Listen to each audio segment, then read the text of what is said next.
Hi, I'm Beverly Welch here at the Arbor Gate in Tomball, Texas. And I'm here today with my good friend Angela Chandler. Good morning, Beverly. Of the Garden Academy. So it's January and it is time for pruning. It's time to prune fruit trees for sure. It is. And so today we're going to work on our peach trees that, if you go back and check past YouTubes, were little tiny guys, not even 18 months ago. That's right. And now look at this. They're gorgeous. They are gorgeous. And they had beautiful peaches last year. They really did. So we're working on peach trees, which would include your peaches, your plums, your nectarines, right? Right. Everything in that family is ready to prune now. And this is our little high density plot that we did. Our purpose in pruning is multifold. We want to increase production.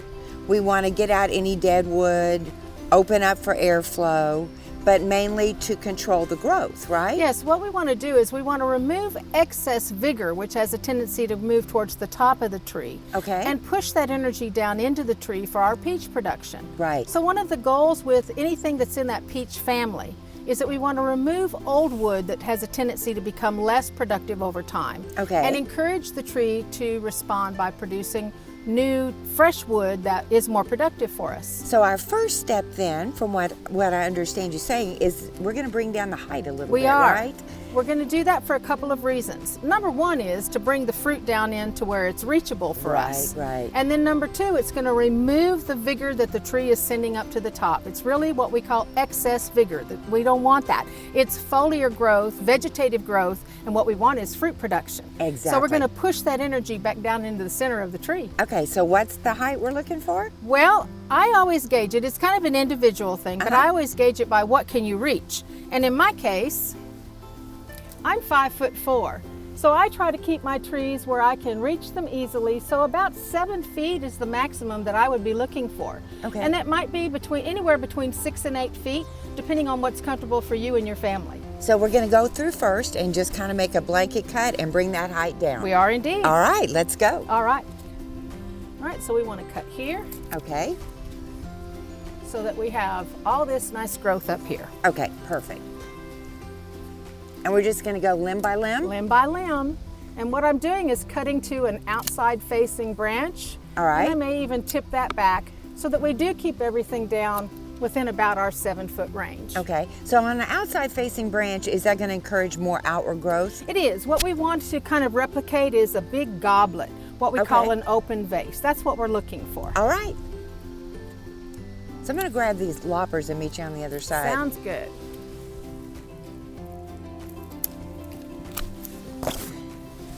All right, so we have started from the top working down to about a 7-foot height, and wow, what a collection of branches we have. We've removed a lot. We have. Now, we did have to make one large cut there, didn't we? We did. You know, occasionally you'll have some of the side branches. Remember that we wanted to stimulate juvenile wood all the time. Right. So one of the side branches was a little too large, and after a while it would become unproductive. So we just decided to remove it. And a good tool for that with fruit trees is a bow saw. Right. We want to make a quick undercut first. That way, while we're cutting the branch, if it does break, it won't tear the bark on the tree. Perfect. Then we made a clean cut right outside the branch collar. So easy. Pretty so, easy. Top down, now we're going to go from the bottom up. We are. I like to say we keep their skirts clean. I love it. So we have some shrubby growth here that we Okay. want to remove in the bottom, maybe 18 inches or so, to keep the base of the tree clean. And then we're going to go through and we're going to remove suckers. And suckers are any growth that's coming up from below the graft, whether it's from the ground up or whether it's on the bottom of the tree between the graft and the soil line. And again, we're just removing anything that's taking energy from production. That's correct. All right, well, let's get with it. Let's do that.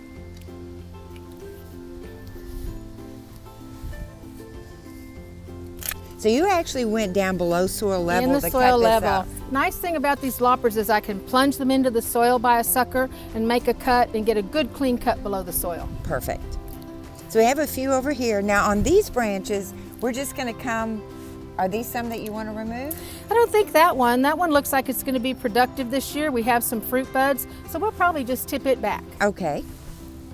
And then, but we're going to get closer into the branch. We are. Okay, and then this almost like, it looks like a water sprout coming up from the center. Okay. Yes. Okay.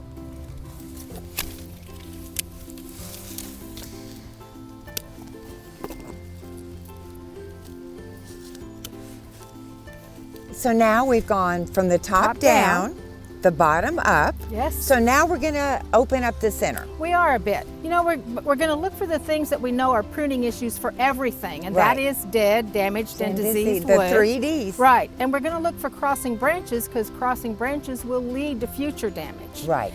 Anytime, and they don't really have to be big, and they don't have to be touching all the time. Anytime branches are close enough that when the wind blows, they rub against each other, they can open a wound that's just an entry point for disease and insect problems. So I notice we have one over here that's going to do. be like that. So these two right here, like you said, aren't particularly touching right now, but in the wind, they definitely rub.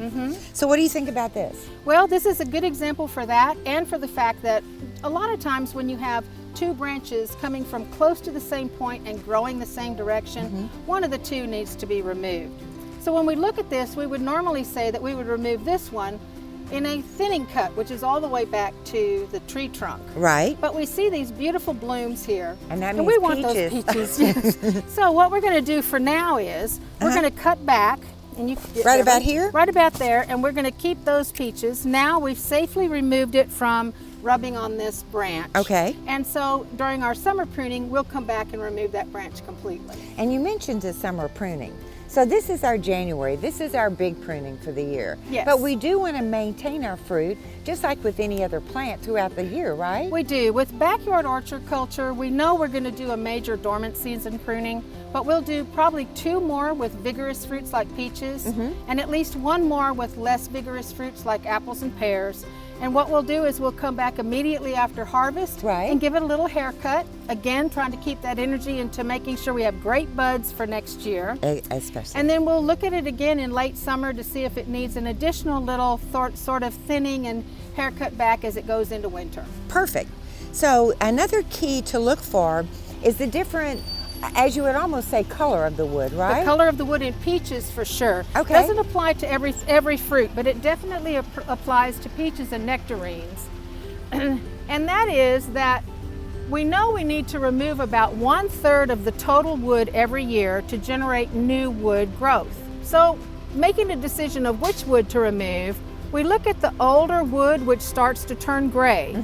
And also when you press into that wood, you'll notice that your thumbnail can't pierce the outer skin. And then we want to look at the mahogany wood, this brighter wood, is very easy to pierce. Very easy. You can pierce it easily, and it has this beautiful mahogany color.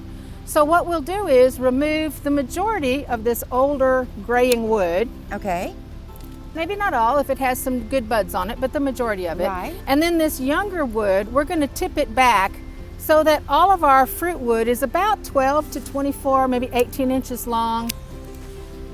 And what this does is when we set our load of peaches, this branch will be strong enough to hold it in really good shape to be able to take that load.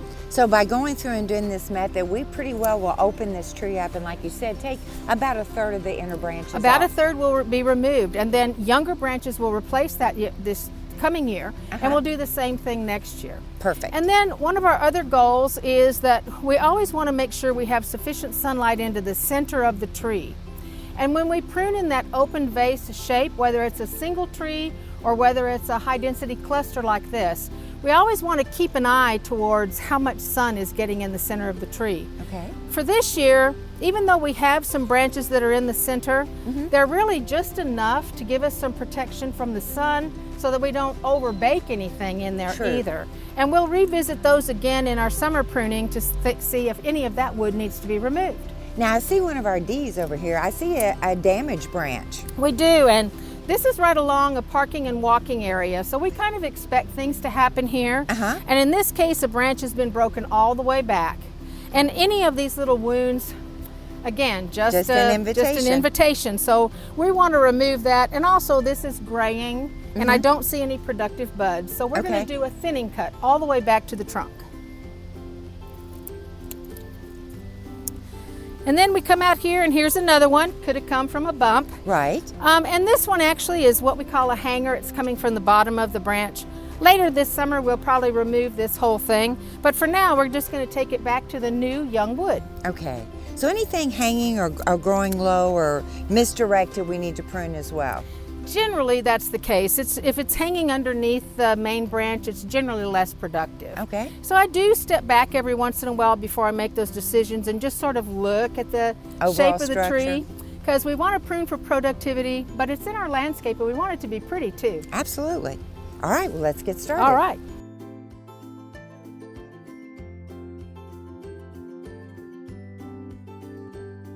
So now we finished our pruning, and that was a lot of fun, I have to say. It really was. Yeah. So I see that our tropic snow is starting to bloom a little early, being in January, but because of our selections here, we'll have fruit anywhere from March until June. That's the wonder of planting in these clusters, that we can plant different varieties, gorgeous bloom, you take care of them as though they were one tree, Right. but then you get that extended harvest and different flavors. So now when do we start feeding? Actually, a really good time to start feeding your peach trees is going to be in February. Okay. If you'll just kind of remember about the same time that Valentine's Day when you start pruning roses, Right. think about, okay, I need to feed the peaches. It's a good time to start. Okay, and as always, we use Arbor Gate blend. Arbor Gate blend, we actually have a really good guide on the website about how to feed peaches. People can read up on that. They'll know the schedule and everything to use. Perfect. Well, thank you so much, Angela. bet. I'm looking forward to that peach Oh, pie. me too.